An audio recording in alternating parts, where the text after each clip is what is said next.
Donc, dans cette vidéo, je vous montre comment faire un maquillage de sorcière. Je vous montre les techniques, le matériel utilisé. N'oublie pas de t'abonner et de liker la vidéo. Merci!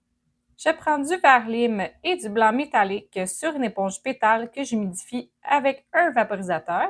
Je charge mon éponge avec ces deux couleurs pour faire un dégradé. Le masque que je fais va se concentrer autour des yeux et au-dessus des pommettes. Je fais une forme arrondie dans le front. Vous pourriez aussi simplement faire deux triangles en bas des yeux et deux triangles en haut et ça serait très joli aussi. Ou juste faire le front. Le blanc métallique permet de vraiment faire un dégradé qui se fond avec la couleur de la peau. Donc c'est celle-là que je vais mettre sur les yeux parce que c'est vraiment plus doux. Ensuite, je prends une couleur de One Stroke avec un pinceau plat. Et évidemment, je vais avoir besoin d'eau. On charge bien notre pinceau. Et cette étape est facultative, mais je trouve que ça rajoute un peu plus de couleur et ça me donne un peu plus de structure aussi avant de faire mes toiles d'araignée. Je vais prendre un pinceau langue de chat, à peu près un numéro 6, avec mon violet métallique. Et là, je vais commencer à faire les grandes lignes de ma toile d'araignée. Donc, pour faire des belles toiles d'araignée, on veut faire des teardrops ou des gouttes d'eau et toujours se diriger vers le même point. Si ça peut vous aider, vous pouvez faire un petit point et vous avez juste à diriger vos lignes vers ce même point. Une autre chose qui fait vraiment joli est de faire des lignes qui passent de large à plus fine. Donc, au fur et à mesure qu'on fait nos lignes, on les fait de plus en plus petites, toujours orientées vers le même point. Pour compléter la toile d'araignée, je vais prendre un pinceau plus petit pour aller faire les petites lignes entre les gros teardrops. Vous pourriez prendre un pinceau numéro 2, 3 ou même numéro 1 si vous êtes plus à l'aise avec un petit pinceau.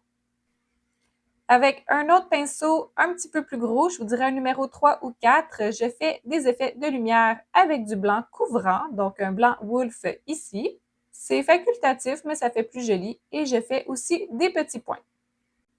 Pour un bel effet, je vous suggère d'envoyer vos toiles d'araignée vers le coin des yeux, soit interne, soit externe, ou sinon le début du sourcil pour avoir un beau flow dans votre création. Je poursuis avec le même pinceau et un petit peu de noir. Vous pouvez voir que j'ai fait une petite araignée, c'est facultatif. Vous pourriez en mettre une plus grosse ou pas du tout, ou même plusieurs, c'est à votre guise.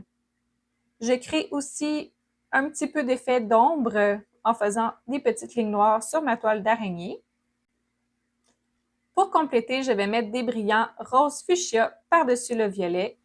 J'ai finalement décidé de rajouter des toiles d'araignée blanches pour connecter les côtés gauche et droite de mon visage pour compléter le masque et aussi un peu sur le côté des yeux. Encore là, c'est facultatif. Ce qui est bien avec un masque comme celui-ci, c'est qu'on peut y aller petit ou plus gros à notre guise.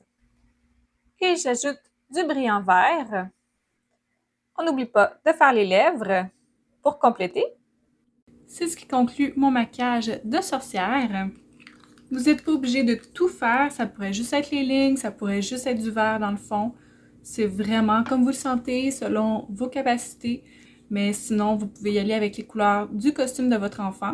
Et le plus important, amusez-vous! Si vous voulez vous équiper en maquillage pour enfants, j'ai un code promo qui vous donne 10% de rabais pour un achat de 125 $ ou plus avant taxe à la boutique Pigment M. C'est une boutique à Montréal qui livre partout au Québec. Allô, moi c'est Catherine. Merci d'avoir écouté la vidéo. Si tu as aimé, n'oublie pas de liker et aussi de t'abonner à ma chaîne. Merci, bye bye!